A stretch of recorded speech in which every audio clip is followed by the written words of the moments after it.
哇，真係睇到眼都突。各位歡樂世界嘅朋友，你哋今日有冇胃口食粉麵？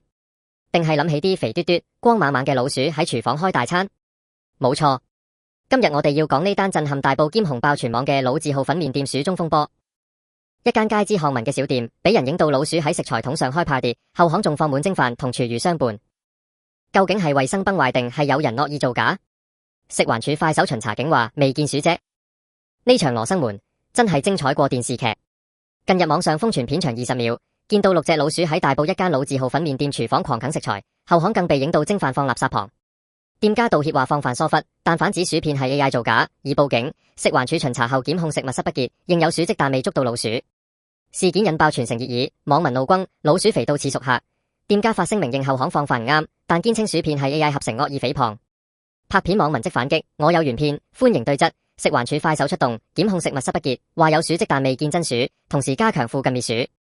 而家雙方各執一詞，網民就話唔通老鼠都識拍 AI 戲？呢單嘢真係唔簡單，表面係一場薯片真偽戰，但揭開嚟睇，其實係香港食肆衛生監管、老字號招牌危機同網絡資訊戰嘅3重風暴。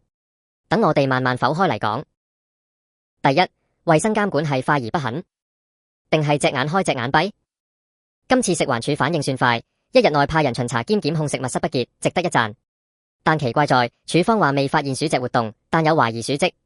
市民唔係專家，都明鼠迹即係有老鼠啦。點解可以講到似有還冇？係咪驚搞大咗影響街坊生意？定係巡查只係例行公事，老鼠識匿藏就當睇唔到？其實香港鼠患問題年年燒錢整治，但後巷、舊區廚房依舊係黑點。今次影片拍到老鼠喺光猛廚房散步，反映嘅可能只係冰山一角。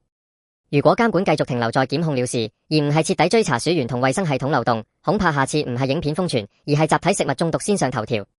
第二，老字號招牌仲信得過？定係名氣大過衛生？涉事粉麵店喺大埔紮根多年，街坊本來食開有感情，但一單薯片加後巷放飯，即刻崩壞晒。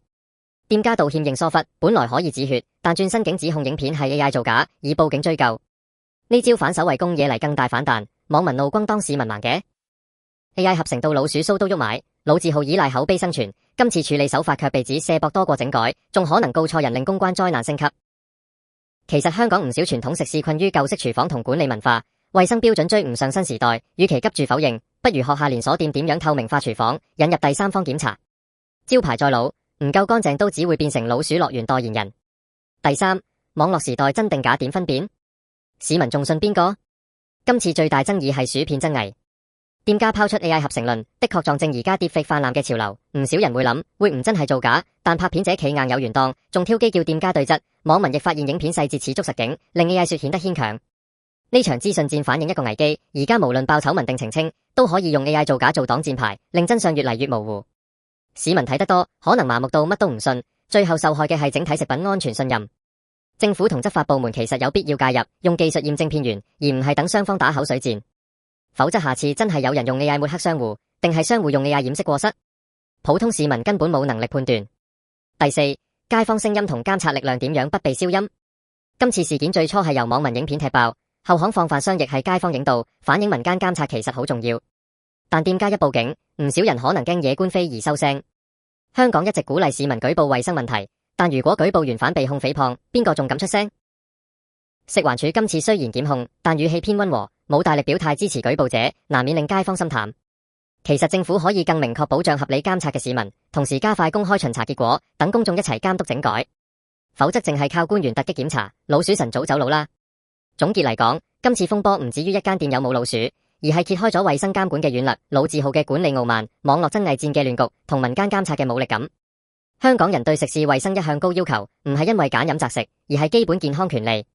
如果連光天化日嘅老鼠橫行都可以變成羅生門，市民仲敢幫襯邊間？希望今次事件成為一個警號，唔單止逼涉事店鋪大清洗，更推動食環署改革巡查機制，老字號升級衛生管理，而市民亦要理性追真相，唔好輕易被片面說法牽住走。鼠中風波睇似一單地區衛生醜聞，但其實係香港食品安全同資訊透明嘅一次大考驗。